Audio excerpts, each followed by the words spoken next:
கற்கண்டு வல்லினம் மிகும் இடங்கள். இயல் 5 9ஆம் வகுப்பு தமிழ் பாட நூல். இந்த எடுத்துக்காட்டை பாருங்கள். வாணன் வேலை கொடுத்தான். வாணன் வேலை கொடுத்தான். வாணன் வேலை கொடுத்தான். வாணன் வேலை கொடுத்தான். இந்த இரண்டு தொடர்களும் ஒன்று போல உள்ளன. ஆனால் இவற்றுக்கிடையே பொருள் வேறுபாடு உள்ளது.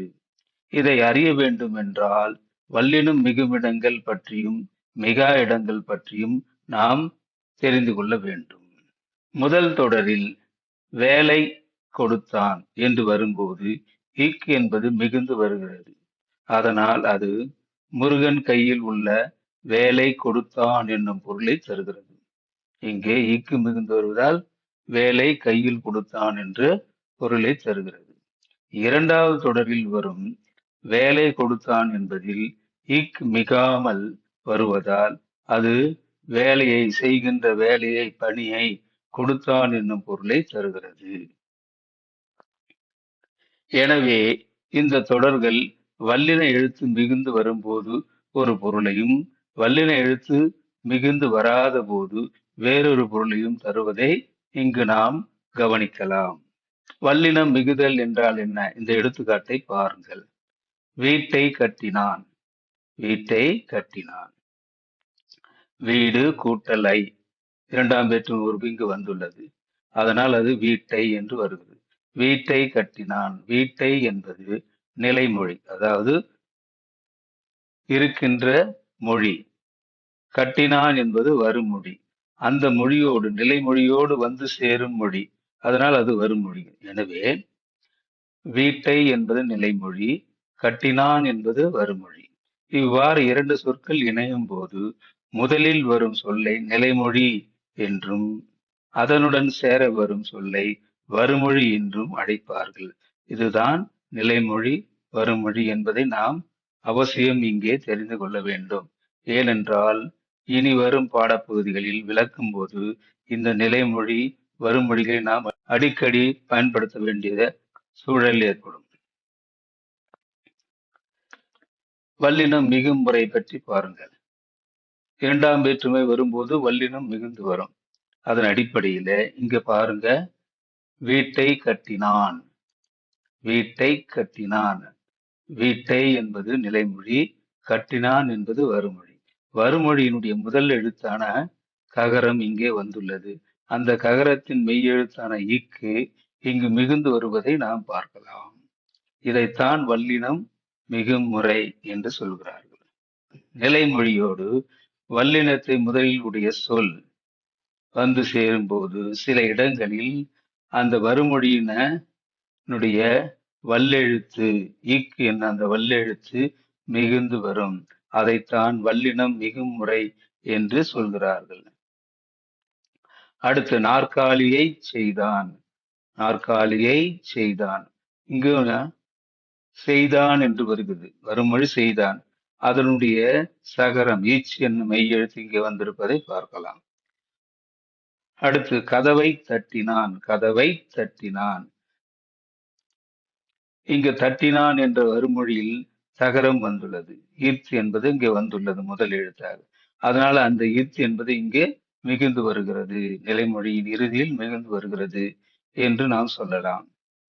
மலர்களை பறிக்காதீர்கள். மலர்களை பறிக்காதீர்கள்.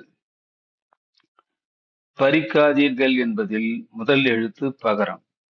அந்த பகரத்தின் மெய்யெழுத்தான ஈப்பு மலர்களை என்னும் நிலைமொழியோடு இங்கே சேர்ந்து வந்திருப்பதை பார்க்கலாம். இவ்வாறுதான் காசா தாப்பா என்னும் எழுத்துக்கள் சொற்களின் முன்னால் வரும்போது நிலைமொழியினுடைய இறுதி பகுதியில் அவை சில இடங்களில் மிகுந்து வரும். அதையே வல்லினம் மிகும் இடங்கள் என்று சொல்கிறார்கள். மேலும் வல்லினம் மிகுதல் என்றால் என்ன என்பதை பற்றி விளக்கமாக பார்ப்போம். வல்லின எழுத்துக்களான க, ச, த, ப ஆகிய 4 எழுத்துக்களும் மொழிக்கு முதலில் வரும். இவை நிலைமொழியுடன் புணர்கையில், முன்பு சொன்ன நிலைமொழியுடன் புணர்கையில்னா சேரும்போது அவற்றின் மெய்யெழுத்துக்கள் தோன்றி புணரும். அவற்றினுடைய மெய்யெழுத்துக்களை அங்கே தோன்றும். தோன்றித்தான் அது புணரும். அதையே வல்லினம் மிகுதல் என்பர். அதையே வல்லினம் மிகுதல் என்று சொல்கிறார்கள். இனி எந்தெந்த இடங்களில் வல்லினம் மிகும் என்பதை பற்றி விளக்கமாக பார்ப்போம். அ, இ என்னும் சுற்றெழுத்துக்களின் பின்னும், அந்த, இந்த என்னும் சுட்டுத் திரிபுகளின் பின்னும், ஏ என்னும் வினா எழுத்தின் பின்னும், எந்த என்னும் வினாச் சொல்லின் பின்னும் வல்லினம் மிகும். பாருங்கள், அச்சட்டை அங்கு ஆ என்ற சுற்றெழுத்துக்கு பிறகு வந்துள்ளது. இந்த காலம் இந்த என்ற சுட்டு திருப்பிக்கு பின் வந்துள்ளது. எத்திசை ஏ என்னும் வினா எழுத்தின் பின் வல்லினம் வந்துள்ளது. எந்த பணம் எந்த என்னும் வினாச் சொல்லின் பின் வல்லினம் வந்திருப்பது. எனவே ஆ, இ என்னும் சுற்றெழுத்துக்களின் பின்னும், அந்த, இந்த என்னும் சுட்டு திருப்பிகளின் பின்னும், ஏ என்னும் வினா எழுத்தின் பின்னும், எந்த என்னும் வினாச் சொல்லின் பின்னும் வல்லினம் மிகும் என்பதை நாம் அறிய வேண்டும். அடுத்ததாக ஐ என்னும் இரண்டாம் வேற்றுமை உருபு வெளிப்படும் தொடர்களில் மிகும். அதாவது அந்த ஐ என்னும் வேற்றுமை உருபு தொடரில் வெளிப்படையாக வந்தால் மிகும். கதவை திற கதவை திற ஐ என்பது இங்கு வெளிப்பட்டு வந்துள்ளது. தகவல்களை திரட்டு இங்கு ஐ என்பது வெளிப்படையாக வந்துள்ளது. காட்சியை பார் இங்கு ஐ என்பது வெளிப்படையாக வந்துள்ளது. இவ்வாறு இரண்டாம் வேற்றுமை உருவான ஐ என்பது தொடரில் வெளிப்படையாக வரும்போது மிகும். அடுத்து கு என்னும் நான்காம் வேற்றுமை உருபு வெளிப்படும் தொடர்களில் வல்லினம் மிகும். அதாவது கு என்னும் வேற்றுமை உருபு வெளிப்படையாக தொடரில் வரும்போது மிகும். பாருங்கள், முதியவருக்கு கொடு முதியவருக்கு கொடு இங்கு கு என்பது வந்துள்ளது. மெட்டுக்கு பாட்டு இங்கு மெட்டுக்கு கு என்பது இங்கே வெளிப்படையாக வந்துள்ளது. ஊருக்கு செல் ஊருக்கு கு என்பது இங்கு வெளிப்படையாக வந்துள்ளது. எனவே கு என்னும் நான்காம் வேற்றுமை உருபு வெளிப்படையாக வரும் இடங்களில் வல்லினம் மிகும் என்று நாம் சொல்லலாம். அடுத்ததாக என, ஆக போன்ற சொல்லுருபுகளின் பின் வல்லினம் மிகும். அதாவது சொல்லுருபுகளான என, ஆக என்று வரும்போது அங்கே மிகும். பாருங்கள், எனக் கேட்டார் எனச் சொன்னார் என்று வரும்போது மிகும். எனக் கேட்டார் இங்கே மிகுந்துள்ளது. வருவதாக ஆக என்ற சொல்லுருபு இங்கே வந்திருப்பது. வருவதாக கூறு. எனவே என, ஆக போன்ற சொல்லுருபுகளின் பின்னும் வல்லினம் மிகும் என்பதை நாம் அறிய வேண்டும். அடுத்ததாக அதற்கு, இதற்கு, எதற்கு என்னும் சொற்களின் பின் வல்லினம் மிகும். அதாவது அதற்கு, இதற்கு, எதற்கு என்னும் சொற்களின் பின் வல்லினம் மிகும். இங்கே பாருங்கள், அதற்கு சொன்னேன் இச் மிகுந்துள்ளது. இதற்கு கொடு இக்கு மிகுந்து வருகிறது. எதற்கு கேட்கிறாய் இங்கு இக்கு மிகுந்து வருகிறது. எனவே அதற்கு, இதற்கு, எதற்கு என்னும் சொற்களின் பின் வல்லினம் மிகும் என்பதை அறிய வேண்டும். அடுத்ததாக இனி, தனி ஆகிய சொற்களின் பின் வல்லினம் மிகும். இனி, தனி என்கின்ற சொற்களின் பின்னால வல்லினம் மிகுந்து வரும். பாருங்கள், இனி காண்போம் இக்கு மிகுந்து வந்துள்ளது. தனிச்சிறப்பு இச்சு என்பது மிகுந்து வரும். எனவே இனி, தனி என்னும் சொற்களின் பின் வல்லினம் மிகும் என்பதை நாம் அறிய வேண்டும். அடுத்து மிக என்னும் சொல்லின் பின் வல்லினம் மிகும். மிக என்ற சொல் வரும்போது மிகுமா. பாருங்கள், மிகப் பெரியவர் இங்கு மிகச் சிறியது என்று சொல்லும்போது மிகப் பெரியவர் என்று சொல்லும்போது மிகுந்து வரும். பாருங்கள், இங்கே மிகப் பெரியவர் இப்பு மிகுந்து வந்திருப்பதை பார்க்கலாம். அடுத்ததாக 8, 10 என்னும் எண்ணு பெயர்களின் பின் வல்லினம் மிகும். 8, 10 என்ற எண்ணு பெயர்கள் மற்ற எண்ணு பெயர்களின் பின் மிகாது. 8, 10 என்ற எண்ணு பெயர்களின் மட்டும் மிகும் என்பதை நாம் அறிய வேண்டும். 8 தொகை இத்து மிகுந்து வந்திருக்கு. 10 பாட்டு இப்பு மிகுந்து வந்திருப்பதை பார்க்கலாம். அடுத்ததாக ஓர் எழுத்து ஒரு மொழிக்கு பின் வல்லினம். அதாவது ஒரே எழுத்து ஒரு சொல்லாக அமைவது ஓரெழுத்தொரு மொழி என்று சொல்வார்கள். அத்தகைய ஓரெழுத்தொரு மொழிகள் வரும்போது அவற்றின் பின் வல்லினம் மிகும். பாருங்கள், தீ பிடித்தது. தீ என்பது ஒரே ஒரு எழுத்து, நெருப்பு என்ற பொருளை தருகிறது. இங்கு ஓரெழுத்தாக இருப்பதனால் அதை ஓர் எழுத்தொரு மொழி என்று நாம் சொல்கிறோம். தீ பிடித்தது, ஈப்பு மிகுந்து வந்திருப்பதை பார்க்கலாம். பூ என்பதும் ஓர் எழுத்து, ஒரு மொழி. இங்கு ஈப்பு வந்திருப்பதை பார்க்கலாம். பூ பூத்தது, பூ பூத்தது என்று வந்திருப்பதை நாம் பார்க்கலாம். கூவா குயில், ஓடா குதிரை. அதாவது ஈறுகெட்ட எதிர்மறை பெயரெச்சத்தின் பின் எதிர்மறை பெயரெச்சத்தின் பின் வல்லினம் மிகும். அதாவது கூவாத குயில் என்று வந்தால் அது பெயரெச்சம். ஆனால் அந்த தகரம் இறுதி கெட்டு கூவா குயில் என்று வருகிறது. இதுதான் ஈறுகெட்ட எதிர்மறை பெயரெச்சம் என்று சொல்கிறார்கள். ஈறுகெட்ட எதிர்மறை பொருளை தருவதால் அது எதிர்மறை பெயரெச்சம் என்று சொல்கிறார். இப்படி ஈறுகெட்ட எதிர்மறை பெயரெச்சத்தின் பின் வல்லினம் மிகும். கூவா குயில், ஓடா குதிரை. கூவா குயில், ஓடா குதிரை இங்கும் வந்திருப்பதை நாம் பார்க்கலாம். வன் தொடர் குற்றியலுகரம் நிலைமொழியாக இருந்து புணரும் போது வல்லினம். இங்கே பாருங்கள், கேட்டு கொண்டான். இங்கே நிலைமொழியாக கேட்டு என்ற வன் தொடர் குற்றியலுகரம் வருகிறது. அதாவது கேட்டு என்னும் உகரத்தை டூ, இந்த டூவுக்கு முன்னாலே இட்டு என்பது வந்திருக்கிறது, வல்லின எழுத்து. அதனால் அதை வன் தொடர் குற்றியலுகரம் என்று சொல்கிறார்கள். இத்தகைய வன்தொடர் குற்றியலுகரங்கள் வரும்போது, நிலைமொழியாக வரும்போது அங்கே வல்லினம் மிகும். விற்று சென்றான். இங்கும் பாருங்கள், இர் என்பது ஈற்றயல் எழுத்தாக இறுதி எழுத்துக்கு அயல் எழுத்தாக வந்துள்ளது. அதனால் அதுவும் வன் தொடர் குற்றியலுகரம் தான். எனவேதான் வன் தொடர் குற்றியலுகரம் நிலைமொழியாக இருக்கும்போது வல்லினம் மிகும். அடுத்து அகர இகர ஈற்று வினை எச்சங்களுடன் புணரும் போது வல்லினம் மிகும். அகர இகர ஈற்று வினை எச்சங்களுடன் புணரும் போது வல்லினம் மிகும். பாருங்கள், ஆட அகரத்தில் முடிகின்ற வினையெச்சம், ஓடி இகரத்தில் முடிகின்ற வினையெச்சம். இப்படி அகரத்திலும் இகரத்திலும் முடிகின்ற வினையெச்சங்கள் வரும்போது மிகும். ஆடச் சொன்னார், இச் மிகுந்து உள்ளது. ஓடி போனார், இப்பு மிகுந்து வருகிறது. அடுத்ததாக ஆறாம் வேற்றுமை தொகையில் வல்லினம் மிகும். ஆறாம் வேற்றுமை தொகையில் வல்லினம் மிகும். ஆறாம் வேற்றுமை உருவு அது என்பது. அந்த அது என்றும் வேற்றுமை உருவு மறைந்து வரும் தொடரை ஆறாம் வேற்றுமை தொகை என்று சொல்கின்றோம். அப்படி வரும்போது மிகும். புலித்தோல், புலியினது தோல், புலியது தோல் என்று வரணும். அங்கு அப்படி வரும்போது அது என்பது வெளிப்பட்டு வருகிறது. ஆனால் இங்கு அவ்வாறு வராமல் அது என்பது மறைந்து வருகிறது. அதனால் அது ஆறாம் வேற்றுமை தொகை என்று சொல்கிறோம். இப்படி ஆறாம் வேற்றுமை தொகை வரும்போது அங்கே இத் என்பது வெளிப்பட்டு வருவதை நாம் பார்க்கலாம். எனவே தாம் ஆறாம் வேற்றுமை தொகையில் வல்லினம் மிகும் என்று சொல்கிறார்கள். அடுத்ததாக திசைப்பெயர்கள்.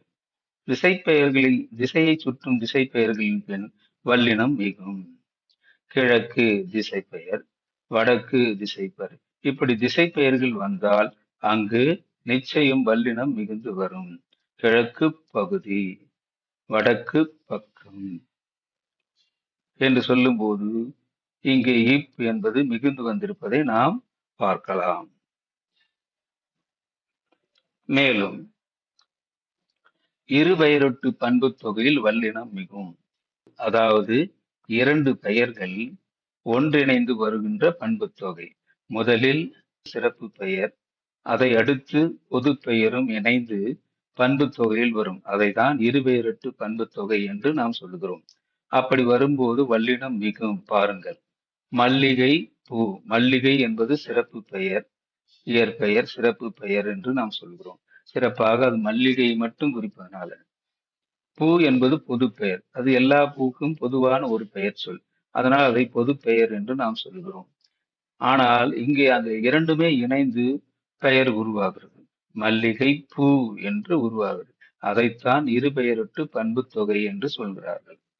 இப்படி இருபெயரொட்டு பண்பு தொகை வரும்போது கண்டிப்பாக அங்கே மிகும். வல்லினம் மிகும். மல்லிகை பூ. அவ்வாறு சித்திரை திங்கள். சித்திரை என்பது சிறப்பு பெயர், திங்கள் என்பது பொது பெயர். இரண்டும் சேர்ந்து சித்திரை திங்கள் என்று வருவதனால் இங்கு அந்த வல்லினம் மிகுந்து வந்துகிறது. எனவேதான் மல்லிகை பூ, சித்திரை திங்கள் என்னும் எடுத்துக்காட்டுகளில் இப், இத் என்னும் வல்லெழுத்துக்கள் மிகுந்து வந்திருப்பதை நாம் இங்கே பார்க்கலாம். அடுத்து ஓமை தொகையில் வல்லினம் மிகும். ஓமை தொகை என்றால் என்ன? ஓமை உருவு மறைந்து வருகின்ற தொகையை, தொகை சொல்லை ஓமை தொகை என்று நாம் சொல்கிறோம். தாமரை பாதம், தாமரை போன்ற பாதம். இதில் போன்ற என்ற ஓமை உருவு மறைந்து வருவதால் அதை ஓமை தொகை என்று சொல்கிறோம். அப்படி ஓமை தொகை வரும்போது இங்கே இப்பு என்பது மிகுந்து வந்திருப்பதை நாம் பார்க்கலாம். தாமரை பாதம், இப்பு மிகுந்து வந்திருப்பதை பார்க்கலாம். எனவேதான் ஓமை தொகையில் வல்லினம் மிகும் என்று சொல்கிறார்கள். அடுத்து சால, தவ, தட, குழ என்னும் உரிச்சொற்களின் பின் வல்லினம் மிகும். அதாவது உரிச்சொற்களான சால, தவ, தட, குழ என்ன சொற்கள் வரும்போது வல்லினம் மிகுந்து வரும் என்று சொல்கிறார்கள். சால பேசினார், இப் இங்கே மகிழ்ந்து. சால என்பது உரிச்சொல். தவச் சிறிது, தவ என்பது உரிச்சொல், அதனால் இங்கே இச் மிகுந்து வருகிறது. எனவேதான் சால, தவ முதலான உரிச்சொற்கள் வரும்போது வல்லினம் மிகும் என்று சொல்கிறார்கள். அடுத்து தனி குற்றெழுத்தை அடுத்து வரும் ஆகார எழுத்தின் பின் வல்லினம் மிகும். தனி குற்றெழுத்தை அடுத்து வரும் ஆகார எழுத்தின் பின் வல்லினம் மிகும். பாருங்கள், நிலாச்சோறு. நிலா என்ற சொல்லை எடுத்துக்கொண்டால் நீ என்பது தனிக்குறில், அதாவது முதல் எழுத்து குறில் எழுத்தாக தனியாக வந்திருக்கிறது. அதனால் அதை தனிக்குறில் என்று சொல்கிறார். அதை அடுத்து லா என்னும் ஆகாரம், லா என்ற ஆகாரம் வந்துகிறது. லா என்பது அங்கே அதை அடுத்து ஆ என்ற ஆகார சொல் வந்துள்ளது, நிலா. இவ்வாறு வருவதைத்தான் தனிக்குறிலை அடுத்து வரும் ஆகாரம் என்று சொல்கிறார்கள். இப்படி வரும்போது வல்லெழுத்துக்கள் மிகும். நிலாச்சோறு. அவ்வாறே கனா கண்டேன். க என்பது தனிக்குறில், அங்கு நா என்ற நெடில் எழுத்து வந்திருக்கிறது. இப்படி தனிக்குறிலை அடுத்து நெடில் எழுத்து வந்தால் அதை தனிக்குறில் அடுத்து வரும் நெடில் எழுத்து என்று சொல்கிறார்கள். அவ்வாறு வரும்போது வல்லினம் மிகும் என்று சொல்கிறார்கள். எனவேதான் தனி குற்றெழுத்தை, அதாவது குறில் எழுத்தை அடுத்து வரும் ஆகாரம் நெடில் எழுத்தின் பின் வல்லினம் மிகும் என்பதை நாம் இங்கே அறிய வேண்டும். அடுத்து சில உருவகை சொற்களில் வல்லினம் மிகும். சில உருவகங்கள் வரும்போதும் வல்லினம் மிகுந்து வரும். பாருங்கள், வாழ்க்கை படகு, வாழ்க்கையாகிய படகு, வாழ்க்கை என்னும் படகும் என்பதுதான் உருவக சொற்கள் சொல்கிறோம். அங்கே அந்த உருவுகள் மறைந்து வருகிறது. அதைத்தான் நாம உருவக தொகை என்று நாம் சொல்கிறோம். வாழ்க்கை படகு, இப்பு இங்கே மிகுந்து வந்திருப்பதை பார்க்கலாம். அவ்வாறே உலகப் பந்து, உலகமாகிய பந்து, இங்கு ஆகிய என்ற உருவக உருவு மறைந்து வருவதனால் அது உருவக தொகை. அதை போன்ற இடங்களில் கூட இந்த வல்லெழுத்துக்கள் மிகுந்து வரும். எனவேதான் உலகப்பந்து என்றும் தொடரில் மிகுந்து வந்திருப்பதை நாம் பார்க்கிறோம். இதுவரை வல்லினம் மிகும் இடங்கள் பற்றி நாம் அறிந்தோம். அதை பற்றி நாம் ஏன் தெரிந்து கொள்ள வேண்டும்? இதுவரை தற்கால உரைநடையில் வல்லினம் மிகும் இடங்களாக மேற்கண்டவற்றை பார்த்தோம். இவற்றை நன்கு புரிந்து கொண்டு பயன்படுத்த தொடங்கினால் தவறுகள் இல்லாமல் பேசவும் எழுதவும் முடியும். இவற்றை நன்கு புரிந்து கொண்டு நடைமுறை தமிழில் பயன்படுத்தினால் தவறுகள் இல்லாமல் பேச முடியும், எழுத முடியும். தொடர்களை ஒலித்து பார்த்தாலே, அதாவது அதை உச்சரித்து பார்த்தாலே வல்லினம் மிகும் இடங்கள் மற்றும் மிக இடங்கள் பற்றி நன்கு அறிந்து கொள்ளலாம். இதுவரை எந்தெந்த இடங்களில் வல்லெழுத்துக்கள் மிகுந்து வரும் என்பதை பற்றி அறிந்தோம். மேலும் நிலைமொழி என்றால் என்ன, வருமொழி என்றால் என்ன என்பதை பற்றியும் நாம் தெரிந்து கொண்டோம். இத்துடன் இக்காணொளி நிறைவு பெறுகிறது. மிக்க மகிழ்ச்சி, மிக்க நன்றி, மிக்க மகிழ்ச்சி. அன்பு மாணவர்களே, தவறாமல் இந்த அலவரிசை குழுவில் சேர பொத்தானை அழுத்தி உதவிக்கரம் அளிக்குமாறு வேண்டுகிறோம்.